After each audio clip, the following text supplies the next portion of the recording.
Hi, welcome to this presentation. My name is Peter Fang. I'm a software developer from Intel. I'm on the ACRN engineering development team, and I'm presenting today how ACRN bridges Orchestrator and hard real-time workload consolidation.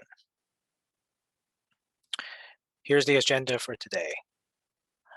I'm going to talk a little bit about Smart Factory and what we call industrial usage in ACRN. And then I'm going to move on to our libvirt support on ACRN and how we support secure containers on ACRN.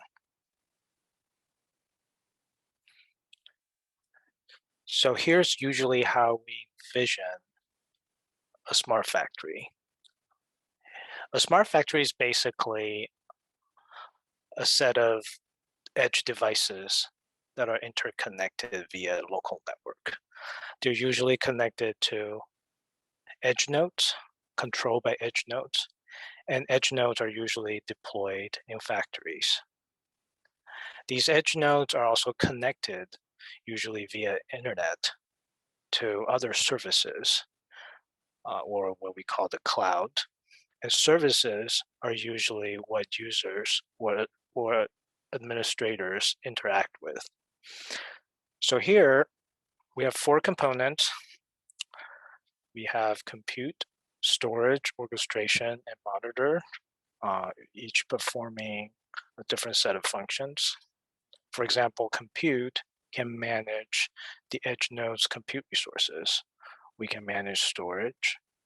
We orchestrate workloads, or sometimes virtual machines or containers, and we can monitor their health status.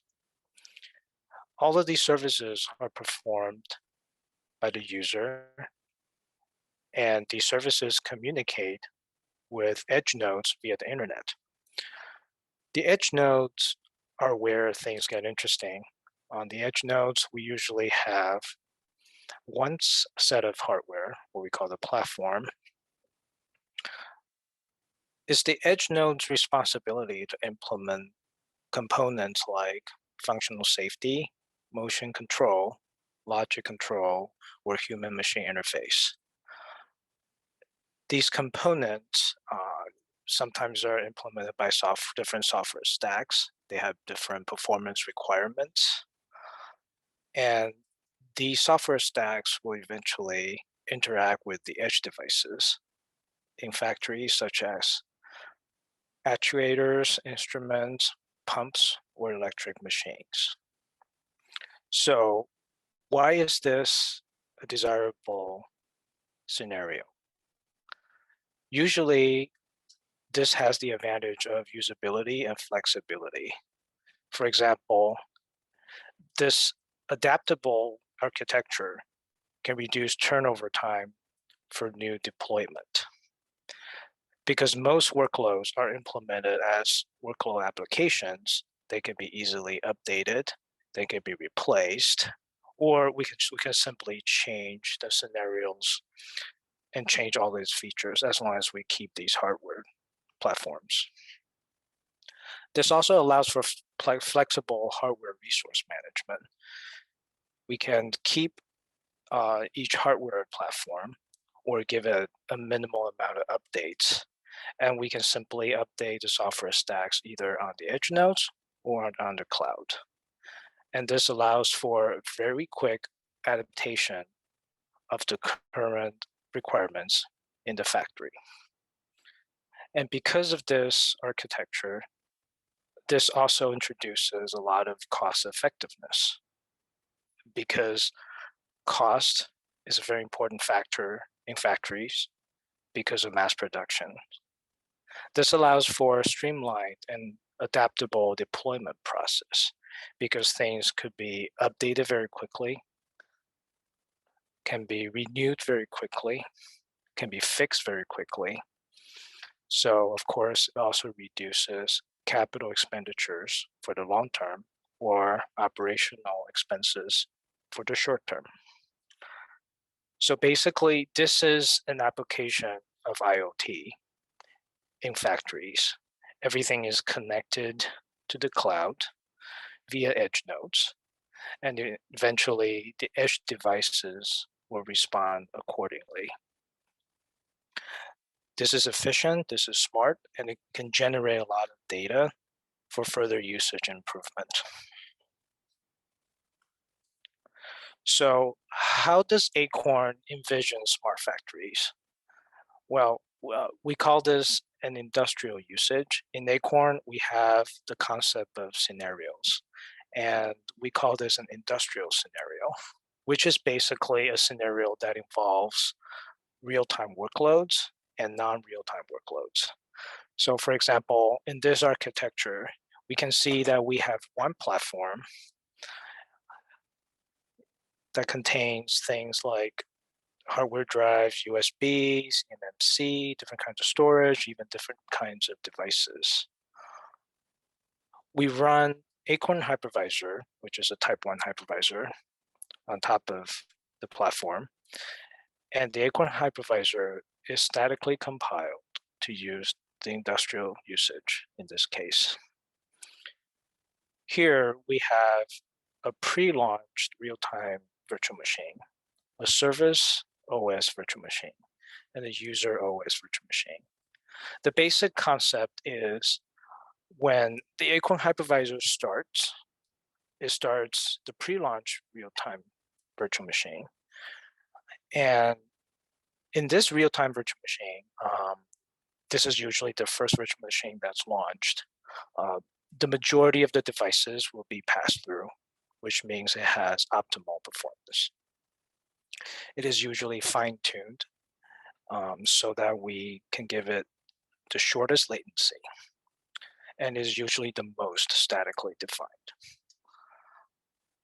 The service OS is usually the second OS that comes up, and the service OS usually manages the rest of the hardware resources on this platform. So it usually runs a Yocto OS or any kind of distribution. It has some kernel drivers that will interact with the hypervisor for dynamic management. And it launches what we call user OS VMs or post-launch VMs.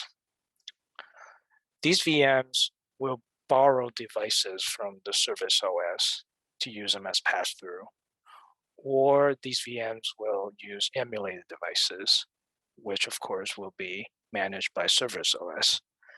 And the way to achieve that is via our device model and our kernel drivers. So here in this scenario, we have a standard VM, which implements our human machine interface. And in this case, it runs Windows 10. So usually it has workload applications that includes a lot of UI, includes software that interacts directly with the user. In the post-launch VM, we have, it's a real-time virtual machine also, and it may have a minimum set of virtual devices and mostly pass-through. And the reason we have this is so that we can run mixed criticality workloads. So that means real-time workloads and non-real-time workloads. So as you can see, the reason we have this architecture is because we have real-time requirements, but we also have non-real-time applications. And in order to achieve these requirements, we have to consider whether we want to isolate this, which means pass-through, or we want to share these devices, which means we implement emulated devices on top of them in service OS or the hypervisor itself. We have requirements such as the gigabit Ethernet switch, Ethernet packet I/O round trip time. In this example, it has to be less than 12 microseconds. We may have requirements like MSI interrupt latency, which has to be less than 4 microseconds. Cyclic test jitter, which has to be less than 10 microseconds, so that it is deterministic.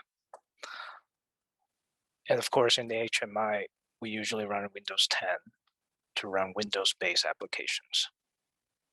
So this is a good example of how we implement a smart factory using the industrial usage. So on Acorn, this is how we implement heterogeneous workload consolidation. So like I said before, we have the safety VM, which is what we call the pre-launch VM, which can implement the functional safety features. It uses mostly pass-through devices. So the drivers will be native drivers included in the safety VM. In this example, it directly uses the NIC on the hardware or the ISI on the hardware. Um, we have this feature called LAPIC pass-through, which means we directly pass through our local APIC to the safety VM to reduce latency. And this is how we achieve low latency or even real-time requirements in our pre-launch VM. The reason we implement this is so that it completely isolates itself from the rest of the virtual machines. Nobody else will use the hardware resources used by safety VM. And usually we give it the highest priority so that it actually can perform features like shutdown or reboot. On the service VM, because it has to manage post-launch VMs, we have device model processes and we have VM management processes. The kernel space in the service VM includes native drivers, the same reason why we have native drivers in our safety VM, and also a small set of Acorn kernel drivers that we use to communicate with the Acorn hypervisor. So this includes features like VirtIO backend or the Acorn hypervisor debugging features. So in the post-launch VMs, we have a Windows HMI VM, which runs workload applications, which includes applications that may interact directly with the user. And in kernel space, we have, of course, drivers, which include pass-through drivers, which are native drivers. So in this case, the GPU itself is passed through to the VM. Audio is passed through to the VM because this VM is predominantly used to interact with the user. So we have multimedia features, basically. But because performance is not the most important thing in this VM, we have VirtIO devices and we have emulated devices. So in this case, we have USB, which is emulated, not passed through. We have VirtIO net, we have VirtIO block, because our networking and storage performance in this VM is not the most important thing. The most important thing is we have multimedia functions that can interact with the user at a relatively acceptable performance. And that's why we pass through them. In the RTVM, we have other requirements. We have both real-time and non-real-time workloads. So in this case, we may want to pass through our NIC so that we have optimal networking latency. We may not care so much about storage, so we may just use VirtIO block. We may also use VirtIO console, but because we want to minimize interrupt latency, we'll pass through local APIC to this VM. So you can see in this VM, because we have mixed criticality, some of the devices can be passed through to achieve optimal performance. Some of the devices may be para-virtualized, for example, net and block. So this is our architecture to implement a smart factory industrial scenario. And you can see this is very flexible. Depending on what your workloads look like, you can put it in one of the 3 VMs. And they all share, of course, the same platform. All of these can be configured and compiled, statically compiled, so that when the ACRN hypervisor boots up, everything is clearly divided based on the requirements. So when we combine Smart Factory and our ACRN hypervisor, this is what it looks like. On the cloud, we have orchestration requirements. So we have orchestrators like Starling X or OpenStack or Kubernetes. The edge node is what we were just talking about, which is the ACRN hypervisor on top of the platform, creating different sets of virtual machines for different requirements. So here we have safety VM, service VM, HMI VM, and RT VM. We can have a set of these edge nodes that are all connected to edge devices. In service VM, we can have Nova Compute or Kubelet that interfaces with our orchestrator. And the orchestrator usually is what interacts eventually with users.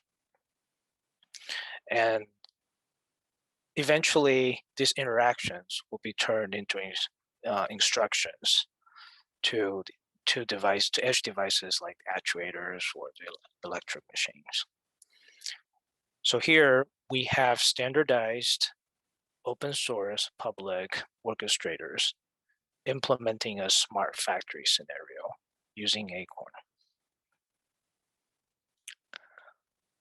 ACRN now comes with libvirt support. Libvirt basically uses a set of API called the libvirt API. And it interacts with open source orchestrators like Starling X or OpenStack. So in this case, we have Nova Compute running on our service VM. Under Nova Compute is libvirt. So libvirt exposes a set of APIs, standardized APIs, public APIs. And in our libvirt, we have a set of drivers. And these drivers are what are responsible for interacting with different hypervisors. We now have an ACRN driver in libvirt. What the ACRN driver does is it translates libvirt APIs to XMLs, and it also interacts with ACRN device model. So the ACRN device model is what is responsible for launching the HMI VM and the RT VM, because they're exposed as processes. And through these processes, we launch virtual machines. And these virtual machines will be controlled by the device model and the ACRN hypervisor. So this is the easy way to use a uniform API to seamlessly integrate into the orchestration software stack. Because the orchestrator is open sourced, it is easily available, and so is libvirt.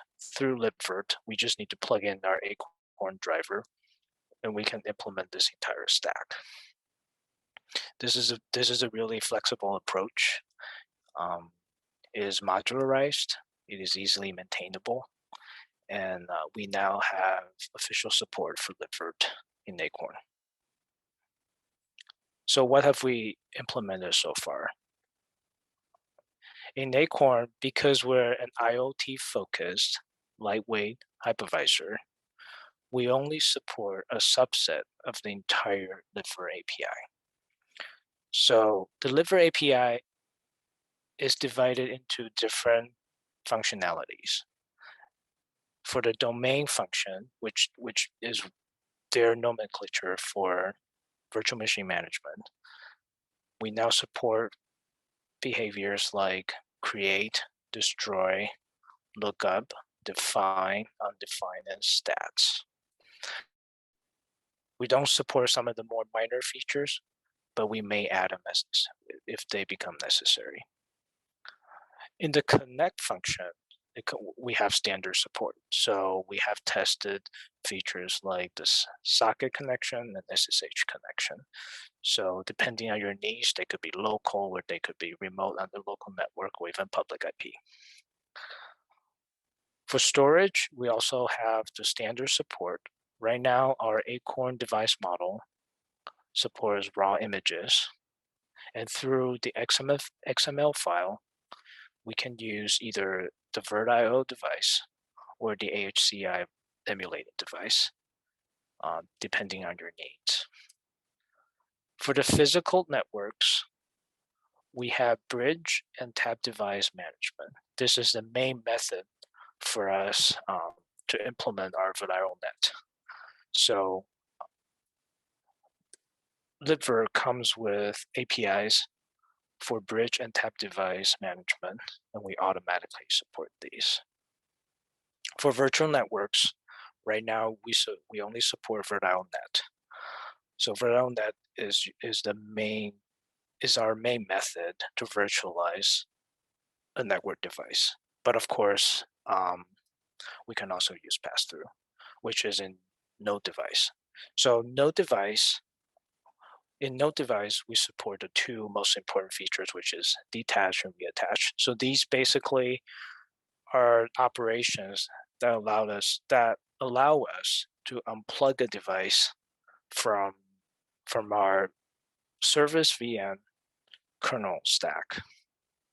So basically to remove the driver and detach the device and then reattach it into our virtual machine and let the device driver in the virtual machine use the pass-through device directly. We have other miscellaneous support like console. So you can use commands like virtual console and will automatically do the rest for you. And after you do that, you can directly see the console output from a specific virtual machine. So these are the main features that we support so far. And if other features become necessary, we'll add the support.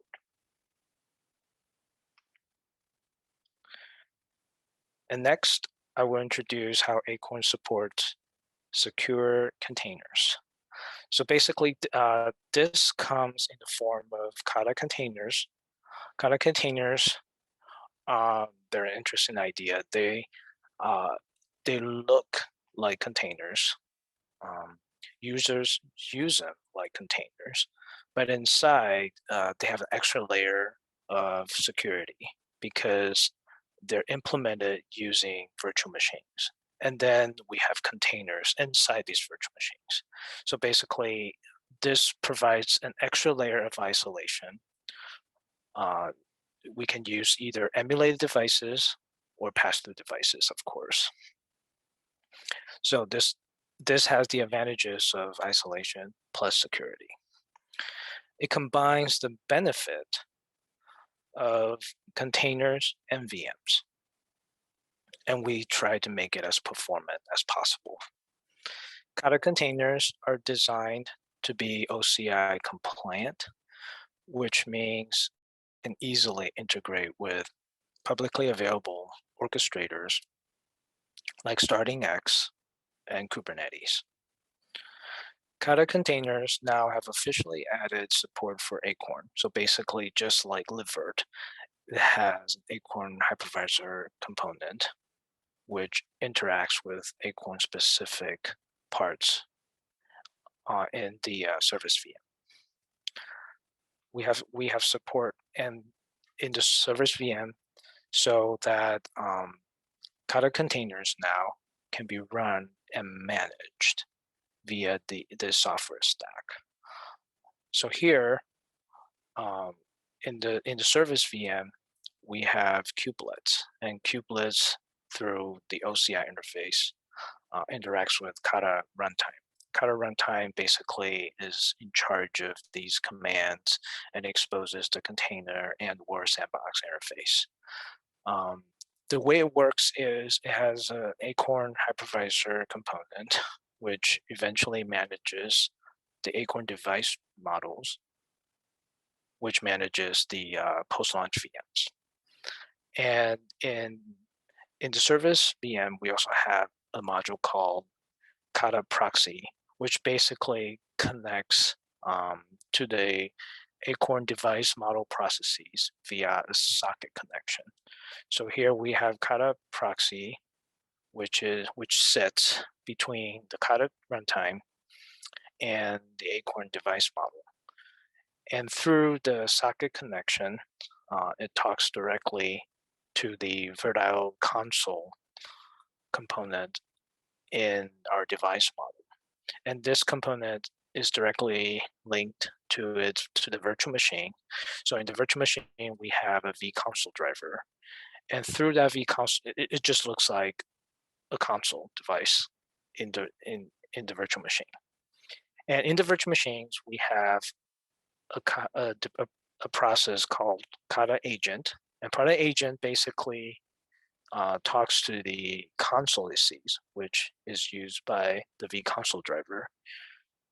And it manages the containers in the RTVM. So basically, this RTVM is what we usually call a pod. And in the pod, we can launch container processes. So this is how we talk to the containers in these pods through OCI and kubelets. We use a proxy that talks to a console, to a Virtual console device, and that Virtual console device through the device model will proxy the messages over to the vConsole driver inside the VM, and that will be used by Kata agent. So here, the RTVMs eventually will look like containers to kubelets, and kubelets talk to the orchestrator. So on the cloud servers, orchestrators don't really see a difference. They still think they're interacting with kubelets, which means as long as the ACRN hypervisor takes care of the kubelets and the Kata runtime, and how the Kata runtime interacts with Kata proxy and all of the backend stuff, everything else will automatically work. So this also creates a lot of flexibility and reduces turnover time. That's it. And thanks for attending this presentation. We're an open source project, and we always welcome participation. And I've included a link. We have a lot of exciting things going on. We're still a young project with a lot of potentials. And feel free to contact me or other maintainers. We always welcome different voices. Thank you.